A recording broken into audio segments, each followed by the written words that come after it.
नमस्कार साथियों, आज की वीडियो में हम पढ़ेंगे 15 दिसंबर का महत्वपूर्ण करंट अफेयर्स। चलिए शुरू करते हैं। पहला प्रश्न है, इंडोनेशिया के थांगरेंग में संपन्न हुई 8वीं विश्व जूनियर वुशु चैंपियनशिप में भारत को कितने मेडल प्राप्त हुए?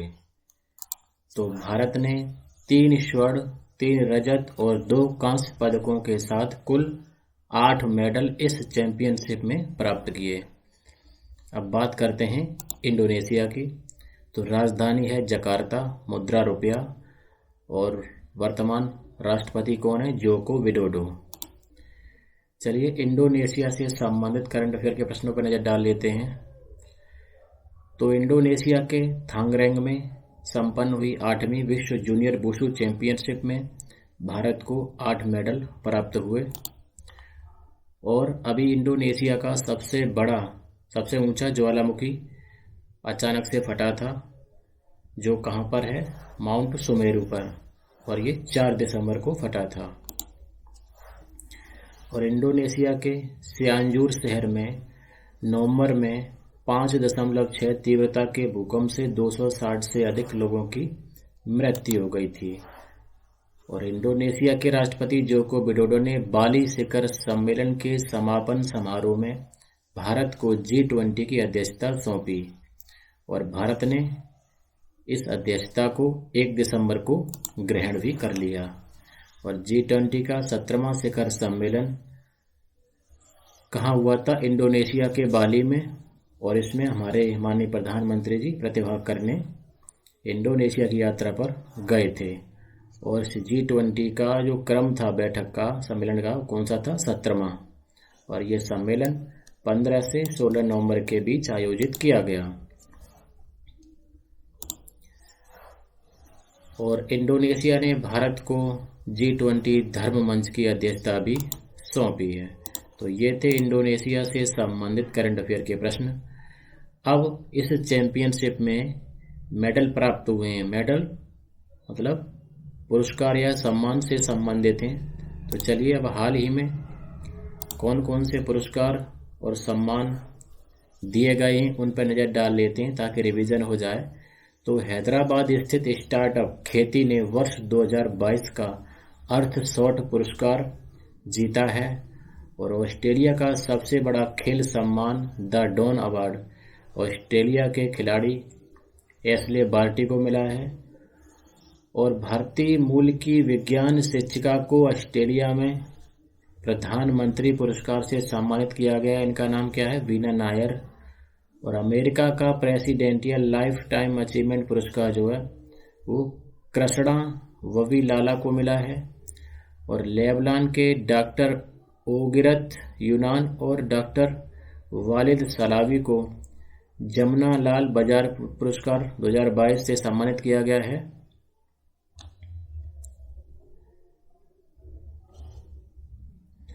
और HBW न्यूज ने 6 दिसंबर को ग्लोबल अचीवर्स अवार्ड 2022 के विजेताओं की अभी हाल ही में घोषणा की है। और मैसूर स्थित वैज्ञानिक KS रंगप्पा को यूनेस्को की एक कार्यक्रम unit the world academy of science की फेलोशिप से सम्मानित किया गया है। और विश्व के नंबर 3 सुकांत कदम ने हाल ही में सिंगापुर के ची ह्योंग अंग को पैरा बैडमिंटन इंटरनेशनल के फाइनल में हराकर गोल्ड मेडल जीता है। और SS राजामौली की RRR मूवी ने HCA स्पॉटलाइट फिल्म अवार्ड हाल ही में जीता है। और मीराबाई चानू न्यूजीलैंड में हुई अंतर्राष्ट्रीय कॉमनवेल्थ पावर लिफ्टिंग प्रतियोगिता में 4 गोल्ड मेडल भारत के नाम करने वाली महिला खिलाड़ी बन गई हैं। और भारतीय मूल के व्यवसायी और सामाजिक कार्यकर्ता मोहन मान सिगानी को लंदन के बकिंगम पैलेस में अलंकरण समारोह में ब्रिटेन के officer of the most excellent order से सम्मानित किया गया है। और भारत के राजेश यादव जो कोच हैं, उनके निगरानी में जो टीम थी उसने 3 गोल्ड और 3 सिल्वर और 1 ब्रॉन्ज मेडल भारत के झोली में डाले हैं। आगे बढ़ते हैं। हाल ही में किस पुरुष खिलाड़ी ने नवंबर महीने के लिए ICC player of the month का पुरस्कार जीता है?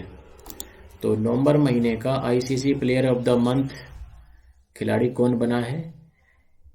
Jos Buttler. ये कहाँ के? इंग्लैंड के हैं। तो इंग्लिश क्रिकेटर जोस बटलर को नवंबर महीने के लिए आईसीसी के सर्वश्रेष्ठ पुरस्कार ICC player of the month के रूप में चुना गया है। उनको यह सम्मान इसलिए मिला क्योंकि उन्होंने पिछले दिनों T20 विश्व कप के सेमीफाइनल मैच में भारत के खिलाफ शानदार बल्लेबाजी की थी और 2010 के बाद अपनी टीम को फिर से विश्व चैंपियन बनाया था। अब बात कर लेते हैं आईसीसी की। तो इसकी फुल फॉर्म होती है इंटरनेशनल क्रिकेट काउंसिल, अर्थात अंतर्राष्ट्रीय क्रिकेट परिषद। इसकी स्थापना 15 जून 1909 को हुई थी। मुख्यालय दुबई, संयुक्त अरब अमीरात में है। आईसीसी का मोटो क्या है? Cricket for good. वर्तमान चेयरमैन कौन है? ग्रेग वार्कले। चलिए क्रिकेट से संबंधित प्रश्नों पर नजर डाल लेते हैं। तो रोहित शर्मा 400 T20 मैच खेलने वाले पहले भारतीय खिलाड़ी बने हैं। Surya Kumar Yadav ICC T20 ranking में दुनिया के नंबर 1 बल्लेबाज अभी हाल ही में बने हैं। सैयद मुश्ताक अली ट्रॉफी, जिसको मुंबई ने जीता है हिमाचल प्रदेश को हरा करके, और सूर्य कुमार यादव एक कैलेंडर वर्ष में 1000 T20 रन बनाने वाले पहले भारतीय खिलाड़ी बने हैं। और ICC player of the month October महीने के लिए ICC player of the month किसे चुना गया था? जेमिमा रोड्रिग्स, दीप्ति शर्मा और विराट कोहली को। और मध्य प्रदेश ने मुंबई को हराकर रणजी ट्रॉफी जीती। और T20 में शानदार प्रदर्शन करने के कारण इंग्लैंड के सैम करन को आईसीसी पुरुष T20 विश्व कप 2022 का प्लेयर ऑफ द टूर्नामेंट चुना गया था। और वेस्ट इंडीज क्रिकेट टीम के खिलाड़ी किरोन पोलार्ड ने हाल ही में आईपीएल से संन्यास की घोषणा की है। सुरेश रैना ने भी की है आईपीएल से संन्यास की घोषणा। और भारतीय बल्लेबाज रॉबिन उथप्पा ने भारतीय क्रिकेट के सभी प्रारूपों से संन्यास की घोषणा की है। वह कर्नाटक राज्य से हैं। और हाल ही में गुजरात क्रिकेट संघ का नया अध्यक्ष धनराज परिमल नाथवानी को चुना गया है। और 6वीं बद्र T20 राष्ट्रीय चैंपियनशिप 2022 के फाइनल में हरियाणा बद्र क्रिकेट टीम ने महाराष्ट्र को 7 विकेट से हराकर चैंपियनशिप की ट्रॉफी अपने नाम की। और ऋतुराज गायकवाड़ हाल ही में एक ओवर में 7 छक्के लगाने वाले लिस्ट ए क्रिकेट में दुनिया के पहले बल्लेबाज बने। नेत्रहीनों के लिए तीसरा T20 क्रिकेट विश्व कप जो है वो भारत में आयोजित किया गया। और सौराष्ट्र ने महाराष्ट्र को 5 विकेट से हराकर विजय हजारे ट्रॉफी जीती। और ईशान किशन ओडीआई मैच में सबसे तेज 200 रन बनाने वाले खिलाड़ी बने। और इंग्लिश क्रिकेटर जोस बटलर को नवंबर महीने के लिए ICC player of the month चुना गया। और महिलाओं में आईसीसी महिला प्लेयर ऑफ द मंथ किसे चुना गया? पाकिस्तान की सलामी बल्लेबाज सिद्रा अमीन को। और 4 दिसंबर 2022 को केरल राज्य के कोच्चि में आईपीएल 2023 के लिए मिनी ऑक्शन हाल ही में शुरू किया गया है। तो ये थे क्रिकेट से संबंधित करंट अफेयर के प्रश्न। आगे बढ़ते हैं। किस महिला खिलाड़ी को ICC player of the month चुना गया है? तो अभी आपको बताया था कि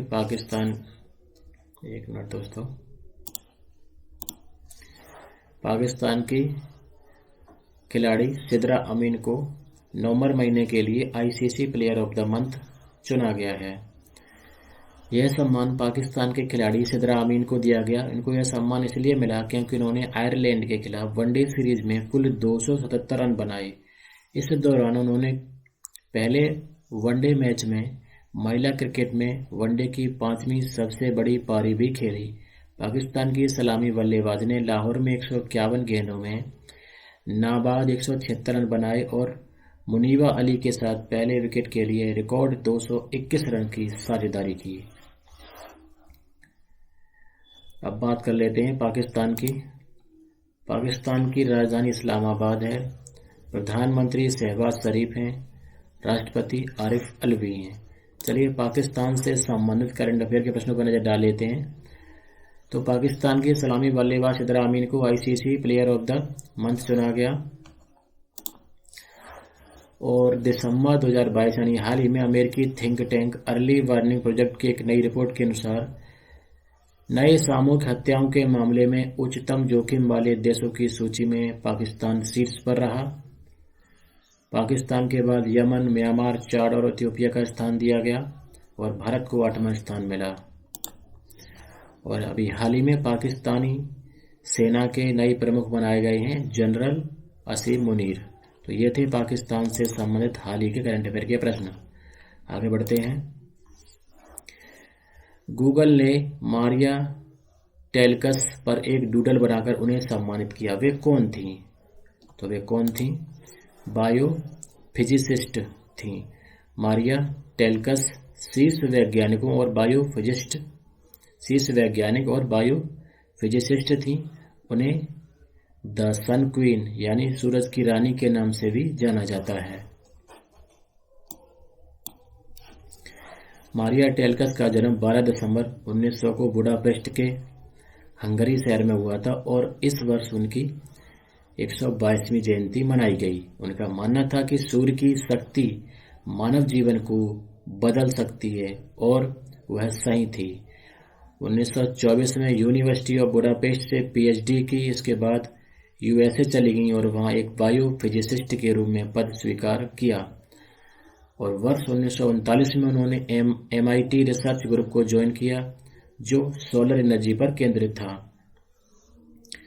1948 में आर्किटेक्ट एलेनोर रेमंड के साथ मिलकर ऐसी प्रणाली तैयार की जो सूरज की रोशनी की गर्मी से दीवारों को गर्म रख सकती है। उन्होंने अपने शुरुआती करियर में बायोफिजिक्स पर आधारित एनर्जी पर रिसर्च किया। वह मारिया टेल्कस ही थी जिन्होंने सोलर पावर डिस्टिलर से समुद्री पानी को पीने योग्य बनाया ताकि समुद्र में खो जाने वाले सैनिक पानी पी सकें। यह मारिया टेल्कस का सबसे प्रसिद्ध आविष्कार माना जाता है। Very very important point. ये जो बड़ी परीक्षा है उनमें ये पॉइंट आ सकता है परीक्षा में। बात कर लेते हैं गूगल की। स्थापना 4 सितंबर 1998 को हुई थी। संस्थापक सर्गेई ब्रिन और लैरी पेज। मुख्यालय कैलिफोर्निया यूएसए में है। वर्तमान सीईओ कौन है? सुंदर पिचाई। आगे बढ़ते हैं। अंतर्राष्ट्रीय श्रम संगठन की 17वीं एशिया प्रशांत क्षेत्रीय बैठक किस देश में आयोजित की गई? तो इसका आयोजन सिंगापुर में किया गया। हाल ही में अंतर्राष्ट्रीय श्रम संगठन की 17वीं एशिया प्रशांत क्षेत्रीय बैठक दिसंबर महीने में सिंगापुर में आयोजित की गई। यह एशिया प्रशांत और अरब राज्यों से सरकारों, नियोक्ताओं और श्रमिक संगठनों के प्रतिनिधियों को एकजुट करता है। बैठक सिंगापुर स्टेटमेंट के लॉन्च के साथ समाप्त हुई। बात करते हैं आईएलओ की। अंतर्राष्ट्रीय श्रम संगठन इंटरनेशनल लेबर ऑर्गेनाइजेशन। इसकी स्थापना 11 अप्रैल 1919 को हुई थी। मुख्यालय जिनेवा स्विट्जरलैंड में है और इसका जो पेरेंट ऑर्गेनाइजेशन है वो कौन सा है? यूनाइटेड नेशंस जनरल असेंबली, संयुक्त राष्ट्र महासभा। और वर्तमान इसके डायरेक्टर जनरल कौन है? Gilbert Houngbo. बात कर लेते हैं सिंगापुर की। तो सिंगापुर की राजधानी सिंगापुर है। प्रधानमंत्री ली सेन लुंग हैं। राष्ट्रपति हलीमा याकूब हैं। तो सिंगापुर में जो है एशिया प्रशांत क्षेत्रीय बैठक आयोजित की गई।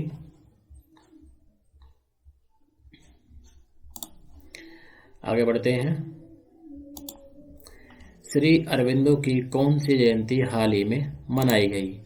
तो उनकी जो है 150वीं जयंती हाल ही में मनाई गई। उनका जन्म 15 अगस्त 1872 को हुआ था। वे एक दूरदर्शी व्यक्ति थे जिन्होंने भारत के स्वतंत्रता संग्राम में अतुलनीय योगदान दिया। चलिए हाल ही में और कौन कौन सी जयंती मनाई गई है उन पर नजर डाल लेते हैं। तो 7 नवंबर को चंद्रशेखर वेंकट रमन अर्थात सीवी रमन की 134वीं जयंती मनाई गई। सिखों के प्रथम गुरु श्री गुरु नानक देव जी की 553वीं जयंती मनाई गई और भारत के 8वें राष्ट्रपति आर वेंकट रमन की अभी हाल ही में 109वीं जयंती मनाई गई। अगला क्वेश्चन है, किसके द्वारा हाल ही में ईवी यात्रा पोर्टल और एक मोबाइल एप्लीकेशन लॉन्च किया गया? तो किसके द्वारा किया गया? हमारी महामहिम राष्ट्रपति महोदया श्रीमती द्रौपदी मुर्मू द्वारा ईवी यात्रा पोर्टल और एक मोबाइल ऐप लॉन्च किया गया। द्रौपदी मुर्मू ने ऊर्जा दक्षता ब्यूरो द्वारा तैयार की गई ईवी यात्रा पोर्टल को लॉन्च किया। यह पोर्टल पब्लिक इलेक्ट्रिक वाहन चार्जर के लिए इन व्हीकल नेविगेशन की सुविधा देगी, यानी इस पोर्टल की मदद से लोग अपने मोबाइल के जरिए चार्जिंग स्टेशनों का पता लगा सकेंगे। इसे राष्ट्रीय ऊर्जा संरक्षण दिवस समारोह के दौरान लॉन्च किया गया, जो ऊर्जा दक्षता और संरक्षण में देश की उपलब्धियों को पेश करने के लिए हर साल 14 दिसंबर को मनाया जाता है। अब बात करते हैं ऊर्जा दक्षता ब्यूरो अर्थात ब्यूरो ऑफ एनर्जी एफिशिएंसी। इसकी स्थापना 1 मार्च 2002 को हुई थी। इसका मुख्यालय कहाँ है? दिल्ली में। चलिए हाल ही में और कौन कौन से सॉफ्टवेयर या ऐप या वेबसाइट लॉन्च की गई हैं। तो हरियाणा राज्य के मुख्यमंत्री ने ई उपहार पोर्टल और सीएम डैशबोर्ड हाल ही में लॉन्च किया है। और अभी हमारे माननीय प्रधानमंत्री ने वीडियो कॉन्फ्रेंसिंग के माध्यम से G20 के लोगो, थीम और वेबसाइट को लॉन्च किया था। और वीर नारियों के कल्याण और शिकायतों के निवारण के लिए भारतीय सेना द्वारा वीरांगना सेवा केंद्र VSK नामक एक एकल विंडो पोर्टल की सुविधा लॉन्च की गई है। और ESI मातृत्व लाभ के लिए भूपेंद्र यादव द्वारा भी हाल ही में एक ऑनलाइन पोर्टल लॉन्च किया गया। राष्ट्रपति द्वारा ई महाकुंभ पोर्टल लॉन्च किया गया। त्रिपुरा सरकार द्वारा अमर पोर्टल लॉन्च किया गया। राष्ट्रीय बाल अधिकार संरक्षण आयोग ने घर पोर्टल हाल ही में लॉन्च किया है। किसे 25वें श्री चंद्रशेखरेंद्र सरस्वती राष्ट्रीय श्रेष्ठता पुरस्कार से सम्मानित किया गया है? तो किसे किया गया है? वेंकैया नायडू जी को। पूर्व उपराष्ट्रपति वेंकैया नायडू को 25वां श्री चंद्रशेखरेंद्र सरस्वती राष्ट्रीय श्रेष्ठता पुरस्कार से सम्मानित किया गया। इस अवसर पर मुंबई में पूर्व उपराष्ट्रपति वेंकैया नायडू ने कहा कि पुरस्कार अन्य लोगों के लिए जुटकर काम करने की प्रेरणा के लिए दिया जाता है। सामंती प्रवृत्ति की आलोचना करते हुए श्री नायडू ने कहा कि भारतीय सभ्यता वसुधैव कुटुंबकम में विश्वास के कारण फल फूल रही है। उन्होंने कहा कि विश्व भारत को देख रहा है और विश्व भर में हमारे देश की पहचान बनी है। अगर भारत अपनी परंपराओं का पालन करेगा तो एक बार फिर विश्व गुरु बन सकता है। हाल ही में राज्यसभा द्वारा कौन सा विधेयक पारित किया गया है? तो उस विधेयक का क्या नाम है? वन्य जीव संरक्षण संशोधन विधेयक। यानी ये जो है विधेयक संशोधित विधेयक है। राज्यसभा द्वारा वन्य जीव संरक्षण विधेयक 2021 पारित किया गया है। वन्य जीवों और वनस्पतियों की लुप्तप्राय प्रजातियों के अंतर्राष्ट्रीय व्यापार पर कन्वेंशन के बेहतर कार्यान्वयन के लिए यह मसौदा कानून वन्य जीव संरक्षण अधिनियम 1972 में संशोधन करता है। विधेयक द्वारा प्रस्तावित संशोधन, क्या संशोधन हुआ है? विधेयक के तहत अनुसूचित पशुओं के जीवित नमूनों को रखने वाले लोगों को प्रबंधन प्राधिकरण से पंजीकरण प्रमाण पत्र प्राप्त करना अनिवार्य होगा। विधेयक के द्वारा राज्य में सभी अभयारण्यों को नियंत्रित, प्रतिबंधित और बनाए रखने का अधिकार मुख्य वन्य जीव वार्डन को दिया गया है। मुख्य वन्य जीव वार्डन की नियुक्ति राज्य सरकार द्वारा की जाती है। विधेयक निर्दिष्ट करता है कि मुख्य वार्डन के कार्य अभयारण्य के लिए प्रबंधन योजनाओं के अनुरूप होने चाहिए। अब बात करते हैं वन्य जीव संरक्षण अधिनियम 1972 की। तो वन्य जीव अधिनियम 1972 भारत में वन्य जीव संरक्षण को नियंत्रित करता है। यह वन्य जीव सलाहकार बोर्ड वन्य जीव वार्डन की नियुक्ति, उनकी शक्तियों, कर्तव्यों आदि का प्रावधान करता है। इस अधिनियम के द्वारा राष्ट्रीय उद्यानों, वन्यजीव अभयारण्यों आदि की स्थापना का प्रावधान किया गया। यह अधिनियम भारतीय वन्यजीव बोर्ड, केंद्रीय चिड़ियाघर प्राधिकरण तथा राष्ट्रीय बाघ संरक्षण प्राधिकरण के गठन का भी प्रावधान करता है। और भारत में एक समान नागरिक संहिता लागू करने की मांग करने वाला एक निजी सदस्य विधेयक राज्यसभा में भाजपा सांसद किरोड़ी लाल मीणा द्वारा हाल ही में पेश किया गया है।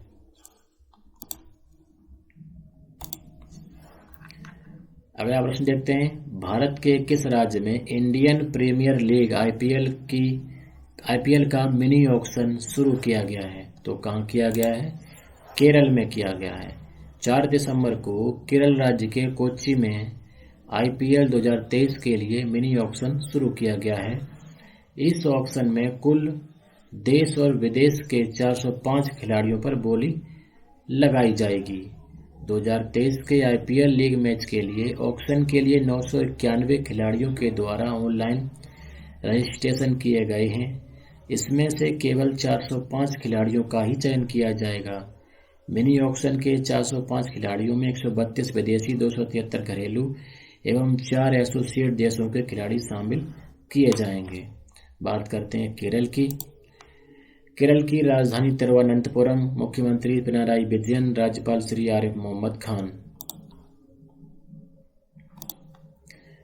अगला प्रश्न है, किस राज्य में देश की सबसे बड़ी समकालीन कला प्रदर्शनी आरंभ की गई?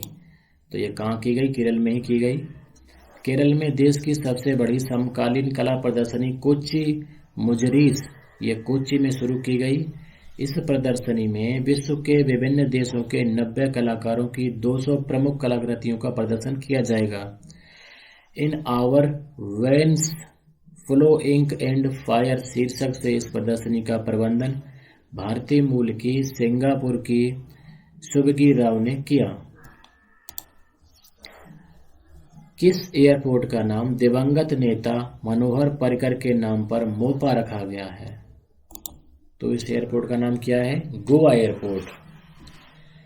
प्रधानमंत्री जी ने 11 दिसंबर को मोपा इंटरनेशनल एयरपोर्ट का उद्घाटन किया। इस हवाई अड्डे का नाम पूर्व रक्षा मंत्री और बीजेपी के दिवंगत नेता मनोहर पर्रिकर के नाम पर रखा गया। इस एयरपोर्ट की आधारशिला प्रधानमंत्री ने साल 2016 में रखी थी। इसको बनाने में 2,870 करोड़ रुपए की लागत आई। मोपा इंटरनेशनल एयरपोर्ट गोवा के उत्तरी इलाके में स्थित है और ये गोवा की राजधानी पणजी से 35 किलोमीटर की दूरी पर है। अब बात करते हैं मनोहर पर्रिकर की, जो पूर्व रक्षा मंत्री थे। मनोहर पर्रिकर गोवा में भारतीय जनता पार्टी के कद्दावर नेता थे। वह 2000 से 2005, 2012 से 2014 और 14 मार्च 2017 से मार्च 2019 में अपनी मृत्यु के समय तक गोवा के मुख्यमंत्री रहे। पर्रिकर अक्टूबर 2014 से मार्च 2017 तक केंद्रीय रक्षा मंत्री भी रहे। उन्हें जनवरी 2020 में मरणोपरांत पद्म भूषण से सम्मानित किया गया।